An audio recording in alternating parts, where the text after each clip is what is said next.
प्रेम से बोले श्री सत्यनारायण भगवान की जय। आज है पूर्णिमा का दिन और हनुमान जयंती भी। तो आज मैं आपको सुनाऊंगी श्री सत्यनारायण भगवान की व्रत कथा। इस व्रत को करने वाला पूर्णिमा या फिर संक्रांति के दिन संध्या काल के समय स्नान आदि से निर्वत होकर पूजा स्थान में यथा स्थान पर बैठकर आसन ले और श्री गणेश, गौरी, वरुण, विष्णु आदि सब देवताओं का ध्यान करके पूजा करे और संकल्प करे कि मैं श्री सत्यनारायण स्वामी का पूजन और कथा का श्रवण सदैव करूँगा। अपने हाथ में फूल लेकर श्री सत्यनारायण भगवान का ध्यान करें। यज्ञोपवीत, पुष्प, धूप, नैवेद्य आदि से युक्त होकर स्तुति करें कि हे भगवान, मैंने श्रद्धापूर्वक फल, जल आदि सब सामग्री आपके अर्पण की है। इसे स्वीकार कीजिए और सभी आपदाओं से मेरी रक्षा कीजिए। मेरा आपको बारंबार नमस्कार है। इसके बाद श्री सत्यनारायण भगवान की कथा पढ़ें अथवा कथा का श्रवण करें। आइए अब मेरे साथ सुनते हैं श्री सत्यनारायण भगवान की कथा। तो भक्तों, कथा को पूरी जरूर सुनिएगा, तभी कथा का पूरा फल प्राप्त होता है। अब मैंने सत्यनारायण भगवान की कथा के लिए चौकी लगा ली है, प्रसाद भी मैंने तैयार कर लिया है। तो चलिए अब सुनते हैं श्री सत्यनारायण भगवान की व्रत कथा। एक बार और बोलिए श्री सत्यनारायण भगवान की जय। कथा प्रारंभ। एक समय नैमिषारण्य तीर्थ में शौनकादि 88,000 ऋषियों ने श्री सूत जी से पूछा कि हे प्रभु, इस कलयुग में वेद विद्या रहित मनुष्यों को प्रभु भक्ति किस प्रकार मिलेगी तथा उसका उद्धार कैसे होगा। हे मुनि श्रेष्ठ, कोई ऐसा तप कहिए जिसमें थोड़े समय में पुण्य प्राप्त हो जाए तथा मनोवांछित फल भी मिले। यह कथा सुनने की हमारी इच्छा है। सर्वशास्त्र के ज्ञाता श्री सूत जी बोले, हे वैष्णवों में पूज्य, आप सब ने प्राणियों के हित की बात पूछी है। अब मैं उस श्रेष्ठ व्रत को आप लोगों से कहूँगा जिस व्रत को नारद जी ने श्री लक्ष्मी नारायण से पूछा था और श्री लक्ष्मीपति ने मुनि श्रेष्ठ नारद से कहा था। सो ध्यान से सुनो। एक समय योगी राज नारद जी दूसरों के हित की इच्छा से अनेक लोकों में घूमते हुए मृत्युलोक में आ पहुँचे। यहाँ अनेक योनियों में जन्मे हुए प्राय सभी मनुष्यों को अपने कर्मों द्वारा अनेक दुखों से पीड़ित देखकर सोचा कि किस यत्न के करने से निश्चय ही इनके दुखों का नाश हो सकेगा, और ऐसा मन में सोचकर वह विष्णु लोक को चले गए। वहाँ श्वेत वर्ण और 4 भुजाओं वाले देवों के देव ईश नारायण को, जिनके हाथों में शंख, चक्र, गदा और पद्म थे तथा वरमाला पहने हुए थे, उनको देखकर स्तुति करने लगे कि हे भगवान, आप अत्यंत शक्ति से संपन्न हैं। मन तथा वाणी भी आपको नहीं पा सकती। आपका आदि मध्य अंत नहीं है। निर्गुण स्वरूप के कारण भक्तों के दुखों को नष्ट करने वाले हो, आपको मेरा नमस्कार है। नारद जी से इस प्रकार की स्तुति सुनकर विष्णु भगवान बोले कि हे मुनि श्रेष्ठ, आपके मन में क्या है और आपका किस काम के लिए आगमन हुआ है, निसंकोच होकर कहो। तब नारद मुनि बोले कि मृत्युलोक में सब मनुष्य जो अनेक योनियों में पैदा हुए हैं, अपने अपने कर्मों के द्वारा अनेक प्रकार के दुखों से दुखी हो रहे हैं। हे नाथ, मुझ पर दया रखते हो तो मुझे बताइए कि उन मनुष्यों के सब दुख थोड़े से ही प्रयत्न से कैसे दूर हो सकते हैं। श्री भगवान जी बोले, हे नारद, मनुष्यों की भलाई के लिए तुमने बहुत अच्छी बात पूछी है। जिस काम को करने से मनुष्य मुँह से छूट जाता है, वह मैं कहता हूँ, सुनो। बहुत पुण्य देने वाला स्वर्ग तथा मृत्युलोक दोनों में दुर्लभ एक उत्तम व्रत है। आज मैं प्रेमवश होकर तुमसे कहता हूँ, सत्यनारायण का यह व्रत अच्छी तरह विधान पूर्वक करके मनुष्य तुरंत ही यहाँ सुख भोग कर मरने पर मोक्ष को प्राप्त होता है। श्री भगवान के ऐसे वचन सुनकर नारद मुनि बोले कि उस व्रत का फल क्या है, उसका क्या विधान है और किसने यह व्रत किया है और किस दिन यह व्रत करना चाहिए। हे भगवान, मुझे विस्तार से कहो। भगवान बोले, दुख, शोक आदि को दूर करने वाला, धन धान्य को बढ़ाने वाला, सौभाग्य तथा संतान को देने वाला यह व्रत सब स्थानों पर विजयी करने वाला है। भक्ति और श्रद्धा के साथ किसी भी दिन मनुष्य श्री सत्यनारायण की शाम के समय ब्राह्मणों और बंधुओं के साथ धर्मपरायण होकर पूजा करे। भक्ति भाव से नैवेद्य, केले का फल, घी, दूध और गेहूं का चूर्ण सवाया ले। गेहूं के अभाव में साठी का चूर्ण, शक्कर तथा गुड़ ले और सब भक्षण योग्य पदार्थ जमा करके भगवान के अर्पण कर दे। तथा बंधुओं सहित ब्राह्मणों को भोजन कराए और उसके पश्चात स्वयं भोजन करे। नृत्य, गीत आदि का उच्चारण करके सत्यनारायण भगवान का स्मरण करता हुआ अपना समय व्यतीत करे। इस तरह व्रत करने पर मनुष्यों की इच्छा निश्चय ही पूरी होती है। विशेषकर इस कलिकाल में भूमि पर यही मोक्ष का सरल उपाय है। इति श्री सत्यनारायण व्रत कथा का प्रथम अध्याय संपूर्ण। अब सुनते हैं दूसरा अध्याय। श्री सूत जी बोले, ऋषियों, जिसने पहले समय में इस व्रत को किया है, अब मैं उसका इतिहास कहता हूँ, ध्यान से सुनो। सुंदर काशीपुरी नगरी में एक अत्यंत निर्धन ब्राह्मण रहता था। वह भूख और प्यास से बेचैन हुआ नित्य पृथ्वी पर घूमता रहता था। ब्राह्मणों से प्रेम करने वाले भगवान ने ब्राह्मण को दुखी देखकर बूढ़े ब्राह्मण का रूप धरकर उसके पास जाकर आदर के साथ पूछा कि हे विप्र, नित्य दुखी होता हुआ इस तरह पृथ्वी पर क्यों घूमता है? श्रेष्ठ ब्राह्मण, यह सब मुझसे कहो, मैं सुनना चाहता हूँ। ब्राह्मण बोला, मैं निर्धन ब्राह्मण हूँ, भिक्षा के लिए पृथ्वी पर फिरता हूँ। हे भगवान, यदि आप इसका उपाय जानते हो तो कृपा करके कहो। वृद्ध ब्राह्मण बोला कि श्री सत्यनारायण भगवान मनोवांछित फल देने वाले हैं, इसलिए हे ब्राह्मण, तो उनका पूजन कर, जिसके करने से मनुष्य सब दुखों से मुक्त होता है। ब्राह्मण को व्रत का सारा विधान बताकर बूढ़े ब्राह्मण का रूप धारण करने वाले सत्यनारायण भगवान अंतर्ध्यान हो गए। जिस व्रत को वृद्ध ब्राह्मण ने बताया है, मैं उसको करूँगा, ऐसा निश्चय करके उसे रात में नींद नहीं आई। वह सवेरे उठकर सत्यनारायण भगवान के व्रत का निश्चय कर भिक्षा मांगने के लिए चला गया। उस दिन उसको भिक्षा में बहुत धन मिला, जिससे बंधु बांधवों के साथ उसने सत्यनारायण का व्रत किया। इसके करने से वह विप्र सब दुखों से छूटकर अनेक प्रकार की संपत्तियों से युक्त हुआ। उस समय से वह विप्र हर मास व्रत करने लगा। इस तरह सत्यनारायण भगवान के व्रत को जो करेगा वह सब पापों से छूटकर मोक्ष को प्राप्त होगा। आगे जो पृथ्वी पर सत्यनारायण का व्रत करेगा वह मनुष्य सब दुखों से छूट जाएगा। इस तरह नारद जी से नारायण का कहा हुआ यह व्रत मैंने तुमसे कहा। हे विप्रो, मैं अब और क्या कहूँ? ऋषि बोले, हे मुनीश्वर, संसार में इस विप्र से सुनकर किस किस ने इस व्रत को किया, हम सब सुनना चाहते हैं, इसके लिए हमारे मन में श्रद्धा है। सूत जी बोले, हे मुनियों, जिस जिसने इस व्रत को किया है वह सब सुनो। एक समय एक विप्र धन और ऐश्वर्य के अनुसार बंधु बांधवों के साथ व्रत करने को तैयार हुआ। उसी समय एक लकड़ी बेचने वाला बूढ़ा आदमी आया और बाहर लकड़ियों को रखकर विप्र के मकान में गया। प्यास से दुखी लकड़हारा उनको व्रत करते देखकर विप्र को नमस्कार करके कहने लगा कि आप यह क्या कर रहे हैं और इसके करने से क्या फल मिलता है, कृपया करके मुझसे कहो। ब्राह्मण ने कहा कि यह सब मनोकामनाओं को पूरा करने वाला श्री सत्यनारायण भगवान का व्रत है। इसकी ही कृपा से मेरे यहाँ धन धान्य आदि की वृद्धि हुई है। विप्र से इस व्रत के बारे में जानकर लकड़हारा अत्यंत प्रसन्न हुआ। तब वह चरणामृत लेकर और प्रसाद खाने के बाद अपने घर को गया। लकड़हारे ने अपने मन में इस प्रकार का संकल्प किया कि आज ग्राम में लकड़ी बेचने से जो धन मिलेगा उसी से सत्यनारायण देव का उत्तम व्रत करूंगा। यह मन में विचार कर वह बूढ़ा आदमी लकड़ियां अपने सिर पर रखकर जिस नगर में धनवान लोग रहते थे वह ऐसे सुंदर नगर में गया। उस रोज वहां पर उसे उन लकड़ियों का दाम पहले दिनों से चौगुना मिला।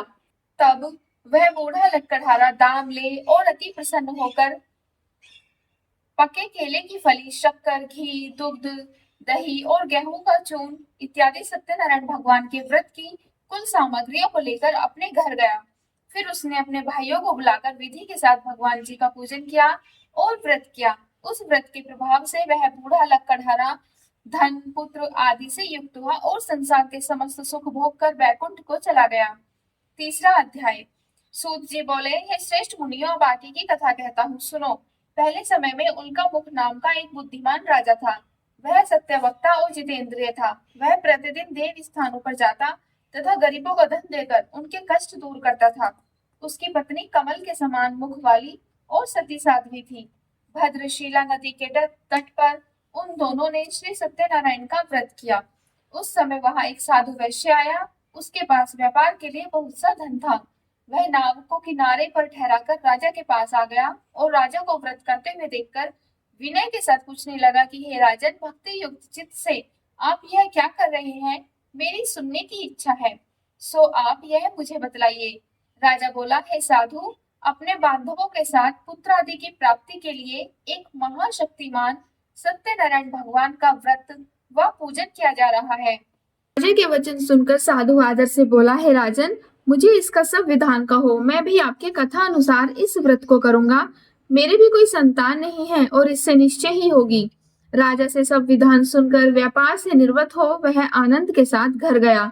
साधु ने अपनी स्त्री से संतान देने वाले इस व्रत का समाचार सुनाया और कहा कि जब मेरे संतान होगी तब मैं इस व्रत को करूंगा। साधु ने ऐसे वचन सुनकर अपनी स्त्री लीलावती से कहे। एक दिन उसकी स्त्री लीलावती पति के साथ आनंदित होकर सांसारिक धर्म में प्रवृत्त होकर सत्यनारायण भगवान की कृपा से गर्भवती हो गई तथा 10वें महीने में उसके एक सुंदर कन्या का जन्म हुआ। दिनों दिन वह कन्या इस तरह बढ़ने लगी जैसे शुक्ल पक्ष का चंद्रमा बढ़ता है। कन्या का नाम कलावती रखा गया। तब लीलावती ने मीठे शब्दों में अपने पति से कहा कि जो आपने संकल्प किया था कि भगवान का व्रत करूंगा, अब आप इसे करिए। साधु जी बोले, हे विप्रे, इसके विवाह पर करूंगा। इस प्रकार अपनी पत्नी को आश्वासन देकर वह नगर को गया। कलावती पितृगृह में वृद्धि को प्राप्त हो गई।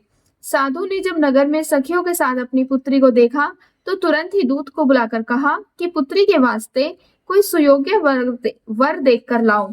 साधु की आज्ञा पाकर दूत कंचन नगर पहुंचा और वहां पर खोज और देखभाल करके लड़की के लिए सुयोग्य वणिक पुत्र को ले आया। उस सुयोग्य लड़के को देखकर साधु ने अपने बंधु बांधवों सहित प्रसन्न चित्त अपनी पुत्री का विवाह उसके साथ कर दिया, किंतु दुर्भाग्य से विवाह के समय भी उस व्रत को करना भूल गया। तब श्री भगवान क्रोधित हो गए और श्राप दिया कि तुम्हें दारुण दुख प्राप्त होगा। अपने कार्य में कुशल साधु बनिया जमाता सहित समुद्र के समीप स्थित रत्नपुर नगर में गया और वहां दोनों ससुर जमाई चंद्रकेतु राजा के उस नगर में व्यापार करने लगे। एक रोज भगवान सत्यनारायण की माया से प्रेरित कोई चोर राजा का धन चुराकर भागा जा रहा था, किंतु राजा के दूतों को आता देखकर चोर ने घबराकर भागते हुए राजा के धन को वहीं चुपचाप रख दिया जहां वो ससुर और जमाई ठहरे हुए थे। जब दूतों ने उस साधु वैश्य के पास राजा के धन को देखा तो दोनों को बांधकर वह राजा के पास ले गए और प्रसन्नता से राजा के समीप जाकर बोले कि यह दो चोर हम पकड़कर लाए हैं, हमें आज्ञा दीजिए। तब राजा की आज्ञा से उनको कठिन कारावास में डाल दिया और उनका धन छीन लिया।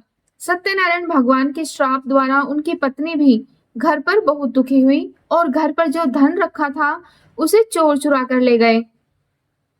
शारीरिक व मानसिक पीड़ा तथा भूख प्यास से अति दुखी होकर अन्न की चिंता में कलावती एक ब्राह्मण के घर गई। वहां उसने सत्यनारायण भगवान का व्रत होते देखा, फिर कथा सुनी तथा प्रसाद ग्रहण कर रात को घर आई। माता ने कलावती से कहा, अब तक कहाँ रही, वह तेरे मन में क्या है? कलावती बोली, हे माता, मैंने एक ब्राह्मण के घर श्री सत्यनारायण भगवान का व्रत देखा है। कन्या के वचन सुनकर लीलावती भगवान के पूजन की तैयारी करने लगी। लीलावती ने परिवार और बंधुओं सहित श्री सत्यनारायण भगवान का पूजन किया और वर मांगा कि मेरे पति और दामाद शीघ्र घर आ जाएं। साथ ही प्रार्थना की कि हम सबका अपराध क्षमा करो। सत्यनारायण भगवान इस व्रत से संतुष्ट हो गए और राजा चंद्रकेतु को स्वप्न में दर्शन देकर कहा कि हे राजन, दोनों वेश्यों को प्रातः ही छोड़ दो और उनका सब धन जो तुमने ग्रहण किया है उन्हें दे दो, नहीं तो मैं तेरा धन, राज्य, पुत्र आदि सब कुछ नष्ट कर दूंगा। राजा के ऐसे वचन सुनकर भगवान अंदर ध्यान हो गए। प्रातःकाल राजा चंद्रकेतु ने सभा में स्वप्न सुनाया, फिर दोनों वणिक पुत्रों को कैद से मुक्त कर दिया और कहा कि हे महानुभावों, भावी वर्ष तुम्हें ऐसा कठिन दुख प्राप्त हुआ है, अब तुम्हें कोई भय नहीं है। ऐसा कहकर राजा ने उनको नए नए वस्त्र आभूषण पहनाए तथा उनका जितना धन लिया था उससे दूना धन देकर आदर के साथ विदा किया। दोनों वैश्य अपने घर को चल दिए। इति सत्यनारायण कथा का तृतीय अध्याय संपूर्ण। चौथा अध्याय। सूत जी बोले, वैश्य ने मंगलाचार करके यात्रा आरंभ की और अपने नगर को चला। उनके थोड़ी दूर निकलने पर दंडी वेशधारी सत्यनारायण ने उनसे पूछा कि हे साधु, तेरी नाव में क्या है? अभिमानी वणिक हंसता हुआ बोला, हे दंडी, आप क्यों पूछते हो? क्या हमारा धन लेने की इच्छा है? मेरी नाव में तो बेल और पत्ते भरे हैं। वैश्य का ऐसे कठोर वचन सुनकर भगवान ने कहा कि तुम्हारा वचन सत्य हो। दंडी ऐसा कहकर वहां से दूर चले गए और कुछ दूर जाकर समुद्र के किनारे बैठ गए। दंडी के जाने पर वैश्य ने नित्य क्रिया करने के बाद नाव को ऊंची उठी देखकर अचंभा किया तथा नाव में बेल पत्ते आदि देखकर मूर्छित होकर वह जमीन पर गिर पड़ा। फिर मूर्छा खुलने पर अत्यंत शोक प्रकट करने लगा। तब उसका दामाद बोला कि आप शोक न करें, यह दंडी का श्राप है, अतः उनकी शरण में चलना चाहिए, तभी हमारी मनोकामना पूरी होगी। दामाद के यह वचन सुनकर वह दंडी के पास पहुंचा और अत्यंत भक्ति भाव से नमस्कार करके बोला कि मैंने जो आपसे असत्य वचन कहे उनको क्षमा करो। ऐसा कहकर महान शोकातुर होकर वह रोने लगा। तब दंडी भगवान बोले, हे वणिक पुत्र, मेरी आज्ञा से बार बार तुम्हें यह दुख प्राप्त हुआ है।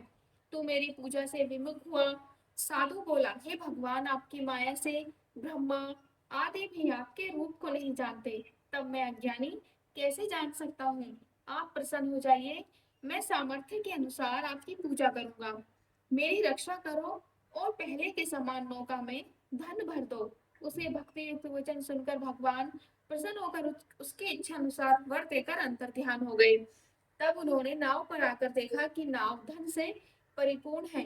फिर वह भगवान सत्यनारायण का पूजन कर साथियों सहित अपने नगर को चला गया। जब अपने नगर के निकट पहुंचा तब दूत को घर भेजकर दूत ने साधु के घर जाकर उसकी स्त्री को नमस्कार करके कहा कि साधु अपने दामाद सहित इस नगर के समीप आ गए हैं। ऐसा वचन सुनकर साधु की स्त्री ने बड़े हर्ष के साथ सत्य देव का पूजन कर पुत्री से कहा कि मैं अपने पति के दर्शन करने जाती हूँ, तू कार्य पूर्ण करके शीघ्र आ जा। माता के ऐसे वचन सुनकर कलावती प्रसाद छोड़कर पति के पास गई। प्रसाद की अवज्ञा के कारण सत्यदेव रुष्ट होकर उसके पति को नाव सहित पानी में डुबो दिया। कलावती अपने पति को न देखकर रोती हुई जमीन पर गिर गई। इस तरह नौका को डूबा हुआ तथा कन्या को रोता हुआ देखकर साधु दुखित होकर बोला, है प्रभु, मुझसे या मेरे परिवार से जो भूल हुई है उसे क्षमा करो। उसके 3 वचन सुनकर सत्यदेव प्रसन्न हो गए और आकाशवाणी हुई कि हे साधु, तेरी कन्या मेरे प्रसाद को छोड़कर आई है, इसीलिए इसका पति अदृश्य हुआ है। ऐसी आकाशवाणी सुनकर कलावती ने घर पहुंचकर प्रसाद खाया, फिर आकर पति के दर्शन किए। तत्पश्चात साधु ने बंधु बांधवों सहित सत्यदेव भगवान का विधि पूर्वक पूजन किया। इस प्रकार वह इस लोक का सुख भोगकर अंत में स्वर्ग लोक को गया। इति सत्यनारायण व्रत कथा का 4th अध्याय समाप्त। 5वां अध्याय। सूत जी बोले, हे ऋषियों, मैं और भी एक कथा कहता हूँ, सुनो। प्रजापालन में लीन तुंगध्वज नाम का एक राजा था। उसने भी भगवान का प्रसाद त्याग कर बहुत दुख पाया। एक समय वन में जाकर वह वन्य पशुओं को मारकर एक बड़ के पेड़ के नीचे आया। वहां उसने ग्वालों को बड़े भक्ति भाव से बंधु बांधवों सहित श्री सत्यनारायण भगवान का पूजन करते हुए देखा। राजा देखकर भी अभिमानवश वहां नहीं गया और ना ही नमस्कार किया। जब ग्वालों ने भगवान का प्रसाद उसके सामने रखा तो वह प्रसाद को त्याग कर अपनी नगरी को चला गया। वहां उसने अपना सब कुछ नष्ट पाया तो वह जान गया कि यह सब सत्यनारायण भगवान ने किया है।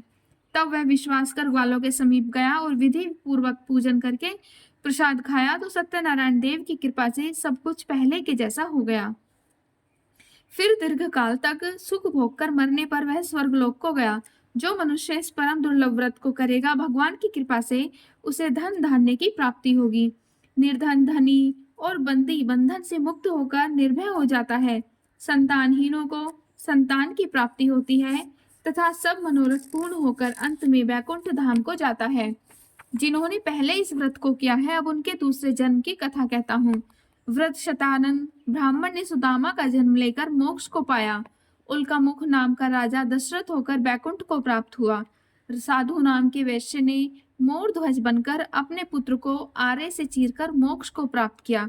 महाराज तुंगध्वज ने स्वयं होकर भगवान में भक्ति युक्त होकर कर्म का मोक्ष प्राप्त किया।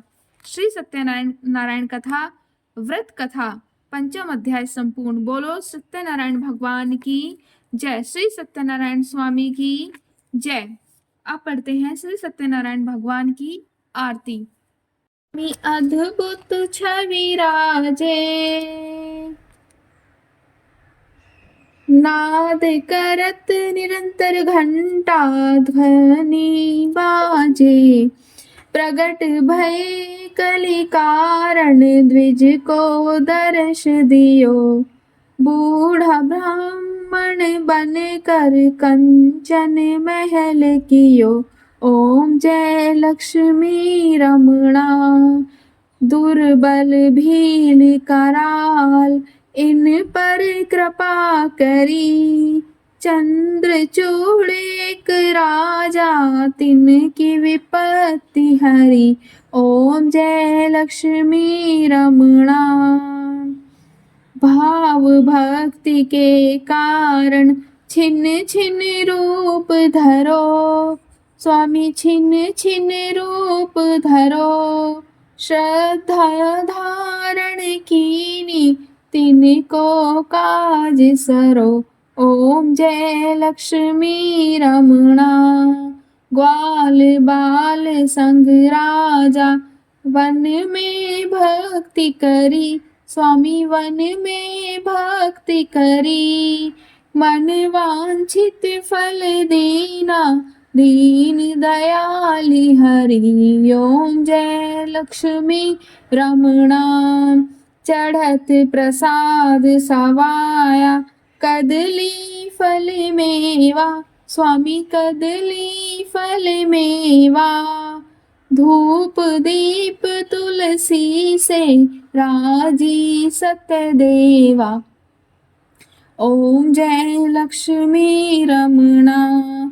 श्री सत्यनारायण जी की आरती जो कोई जन गावे। स्वामी जो कोई जन गावे। कहत शिवानंद स्वामी भजति हरि हर स्वामी। मनवांछित फल पावे। ओम जय लक्ष्मी रमणा। जय लक्ष्मी रमणा। स्वामी हरि रमणा। सत्यनारायण स्वामी सत्यनारायण स्वामी। जगपातक हरिना। ओम जय लक्ष्मी नारायण रमणा। बोलो श्री सत्यनारायण भगवान की जय।